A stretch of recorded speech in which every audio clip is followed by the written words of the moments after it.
नमस्कार साथियों, स्वागत करता हूं एक बार फिर से आपके अपने YouTube चैनल पर। दोस्तों 2364 पदों पर शिक्षा विभाग ग्रुप डी की वैकेंसीज आई थी। आप लोग थोड़ा सा वेट कीजिएगा रिजल्ट के लिए और क्या रहेंगे मानक सबसे महत्वपूर्ण। दोस्तों इतना मैं क्लियर कर दूं, जिन्होंने दोस्तों पोस्ट ग्रेजुएट की है और ग्रेजुएट की है, साइंस बैकग्राउंड वाले हैं, तो दोस्तों वो इस रेस से बाहर हो सकते हैं। जी हाँ, अभी संभावनाएं मात्र हैं। पूरी खबर मैं आपको दिखाने वाला हूँ, पूरी वीडियो देखिएगा और 100% सटीक तथ्यों पर देखिएगा। सबसे पहले दोस्तों, उत्तराखंड शिक्षा विभाग में चतुर्थ श्रेणी यानी कि मानव बल की आवश्यकता थी, जिसमें परिचारक, स्वेच्छक और चौकीदार की जो भर्ती थी आउटसोर्स के माध्यम से भरी जानी थी। जिसमें दोस्तों 1 माह तक इसमें फॉर्म भरे गए, जिसमें पोर्टल का नाम था रोजगार प्रयाग पोर्टल। पदों की संख्या 2364। देहरादून में परिचारक के 24 पद थे, वहीं स्वेच्छक और सह चौकीदार के लगभग 171 थे। टोटल थे 195 पद। इसी प्रकार चमोली में 5 पद थे, रुद्रप्रयाग में जो अच्छे पद थे वो 4 थे, पौड़ी में 11 पद थे, टिहरी में 5 पद थे, उत्तरकाशी में 8 थे, पूरे हरिद्वार में मात्र 14 पद थे, उधम सिंह नगर में 42 थे, मैं सबके बता रहा हूँ, नैनीताल में 28 थे। पूरी जानकारी देखिएगा और बहुत ही महत्वपूर्ण जानकारी। अल्मोड़ा में दोस्तों 8 पद थे, बागेश्वर में मात्र 5 ही पद थे, पिथौरागढ़ में 4 और शैक्षिक योग्यता न्यूनतम 5वीं कक्षा उत्तीर्ण मांगा गया था। लेकिन 10वीं कक्षा से कम अगर आप लगाते थे तो दोस्तों फॉर्म भरा जा रहा था। अगर 10वीं कक्षा से ऊपर की मार्कशीट लगाते थे तो फॉर्म एक्सेप्ट ही नहीं हो रहा था। अब बात यह है दोस्तों कि महत्वपूर्ण निर्देश भी पढ़ लीजिए। उत्तराखंड शासन द्वारा जारी समस्त आरक्षण नियम लागू होंगे, यानी कि आपको क्लियर कर दूं, आरक्षण इसमें लागू होगा। ओबीसी SC ST के जो अलग अलग दोस्तों यहाँ पर सीट थी।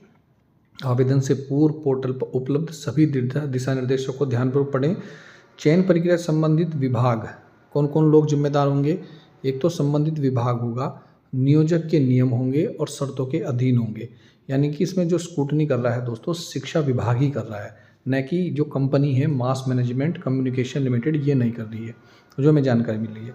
दूसरा दोस्तों, अभ्यर्थियों के चयन प्रयाग पोर्टल के द्वारा प्रदत्त सूची और विभाग के नियमानुसार किया जाएगा, यानी कि आपकी वह ऑफिशियल वेबसाइट पे आ जाएगा।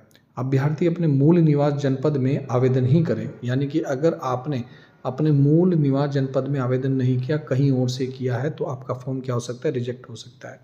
सेवा प्रदाता द्वारा किसी भी प्रकार का आवेदन शुल्क सिक्योरिटी मनी अभ्यर्थी से नहीं ली जाएगी।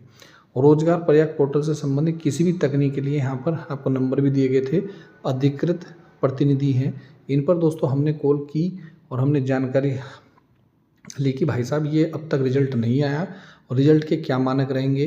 तो दोस्तों जो हमें जानकारी मिली है, आगे देखिएगा। उन्होंने दोस्तों हमें खुलकर नहीं बताया, पर इतना जरूर बताया, उससे हम अंदेशा लगा सकते हैं कि जितने भी हायर एजुकेशन क्वालिफिकेशन लगाई है और प्रयाग पोर्टल पर, उनका फॉर्म रिजेक्ट हो सकता है। नंबर 1, अगर उन्होंने छिपाई भी है प्रयाग पोर्टल पर, लगा दी, बस 5वीं की मार्कशीट लगा दी, 8वीं की मार्कशीट लगा दी, और रोजगार कार्यालय का जो प्रमाण पत्र है उसमें तो एजुकेशन उनकी हायर एजुकेशन क्वालिफिकेशन है, तो भी दोस्तों फॉर्म उनका क्या हो सकता है, रिजेक्ट हो सकता है। दो बहुत महत्वपूर्ण जानकारी दे रहा हूँ।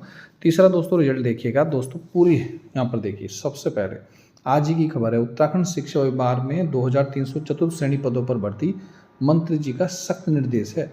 उत्तराखंड विद्यालय शिक्षा विभाग में चतुर्थ श्रेणी कर्मचारियों की भर्ती प्रक्रिया लंबे समय से अटकी हुई है, केवल देहरादून की नहीं, पूरे ऑल ओवर उत्तराखंड की। हालांकि आवेदन प्रक्रिया पूरी हो चुकी है, स्क्रूटनी आगे की चयन प्रक्रिया नहीं बढ़ पाई थी। अब शिक्षा मंत्री ने दोस्तों जल्द से जल्द भरने के सख्त निर्देश दिए हैं। यहाँ पर मैं आपको बता दूं, कमी के कारण, कर्मचारियों की कमी के कारण कामकाज बहुत प्रभावित हो रहा है। सफाई, चौकीदारी और परिचारक का कार्य, रिकॉर्ड रखरखाव जैसे जरूरी काम ठप पड़े हैं। कई स्कूलों में शिक्षकों को इन अतिरिक्त जिम्मेदारी को भी निभाना पड़ रहा है। अब इनको आउटसोर्स के जरिए भरना है। भारी विभाग जो यहाँ पे देखिए, आवेदन विभाग ने व्यक्तियों को भरने के लिए आउटसोर्स व्यवस्था अपनाई थी, जैसा कि मैं आपको बता रहा हूँ। 70,000 आवेदन प्राप्त हुए और यानी कि एक पद के लिए औसतन 25 से 30 अभ्यर्थी दोस्तों प्रतिस्पर्धा कर रहे हैं। दोस्तों इतनी बड़ी संख्या में अगर कोई आवेदन करेगा तो निश्चित रूप से दोस्तों समय तो लगना लाजमी है। यहाँ पर देखिएगा दोस्तों, यहाँ पर स्क्रूटनी प्रक्रिया को तेज किया जाए, स्पष्ट निर्देश दिए हैं, पारदर्शिता बनाए रखी जाए। यहाँ शिक्षा मंत्री ने एक विभागीय समीक्षा बैठक भी की है और शिक्षा विभाग में साफ साफ लिखा है कि योग्य अभ्यर्थियों का चयन, इस शब्द जो देखिएगा, योग्य अभ्यर्थी वही है दोस्तों जो इन काम को कर सकता है। अब जिसने अच्छी एजुकेशन ले रखी हो भाई, पोस्ट ग्रेजुएशन कर रखी हो, तो वो तो भाई पानी पिलाने से रहा, वो तो साफ़ सफाई करने से रहा स्कूलों में। तो जो योग्य हैं, विकलांग व्यक्ति हैं, मैं हमेशा विकलांग लोगों के लिए बोलता हूँ, थोड़ा वीडियो को दोस्तों ज़्यादा से ज़्यादा शेयर किया करें। आरक्षण भी आपको मिलेगा, प्राथमिकता ज़रूर मिलेगी आप लोगों को। मैं निश्चित रूप से बता रहा हूँ, ऐसा नहीं हो सकता कि प्राथमिकता आप लोगों को ना रखी जाए। विभाग में एक वरिष्ठ अधिकारी ने यह भी बताया, मंत्री महोदय ने कहा कि स्कूलों और कार्यालयों में कर्मचारी की कमी किसी भी कीमत पर बर्दाश्त नहीं की जाएगी। प्रक्रिया में पारदर्शिता और तेजी दोनों सुनिश्चित की जाए। हमने कॉल के माध्यम से ये भी जानकारी ली कि रिजल्ट कब तक आ सकता है। तो दोस्तों उन्होंने हमें जो जानकारी दी, बहुत ही महत्वपूर्ण जानकारी बता रहा हूँ, लेटेस्ट जानकारी है। वो तो मैं दोस्तों प्राइवेसी कारण आपको रिकॉर्डिंग नहीं सुना सकता, नहीं तो मेरी बात हुई है उनसे, तो उन्होंने कहा कि इसी महीने रिजल्ट आ जाएगा।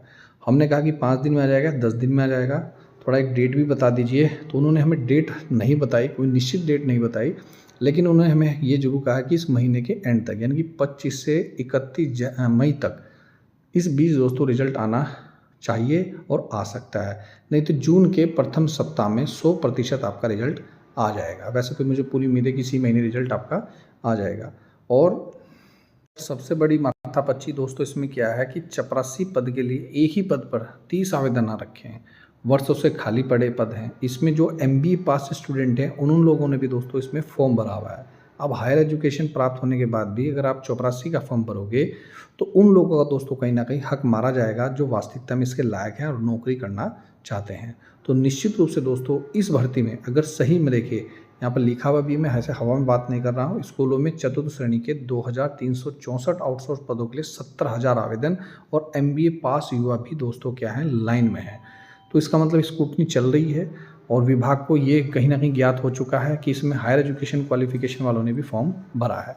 इसमें एक और चीज़ मैं आपको बता दूँ दोस्तों, वर्तमान में तो सैलरी 15,000 रुपये ही है, पर जैसे कि दोस्तों सैलरी आजकल बढ़ रही है सभी की, चाहे वो आउटसोर्स कर्मचारी हो, चाहे संविदा कर्मचारी हो, चाहे उपनल कर्मचारी हो, चाहे वो दोस्तों श्रमिक हो। तो मुझे उम्मीद है दोस्तों इसमें सैलरी भी जल्दी से जल्द बढ़ सकती है, यानी कि सैलरी आपकी बढ़कर 15,000 से 20,000 के बीच आपकी कुछ भी हो सकती है। ये भी मैं आपको बता दूं, सबसे ज़्यादा जो सीट वाला ज़िला है पौड़ी 340, और सबसे ज़्यादा फॉर्म भी यहीं पर पड़े हैं। परिचालक के पदों की संख्या मैंने आपको बता दी, कहाँ कितने पद हैं।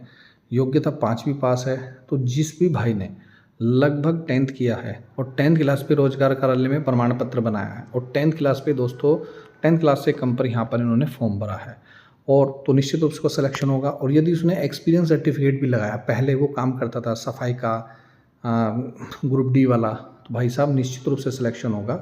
तो ये थी दोस्तों महत्वपूर्ण जानकारी। आशा करता हूँ वीडियो पसंद आई होगी, ज़्यादा से ज़्यादा वीडियो को शेयर कीजिएगा। मिलता हूँ नेक्स्ट वीडियो में। वीडियो देखने दोस्तों धन्यवाद। जय हिंद, जय उत्तराखंड।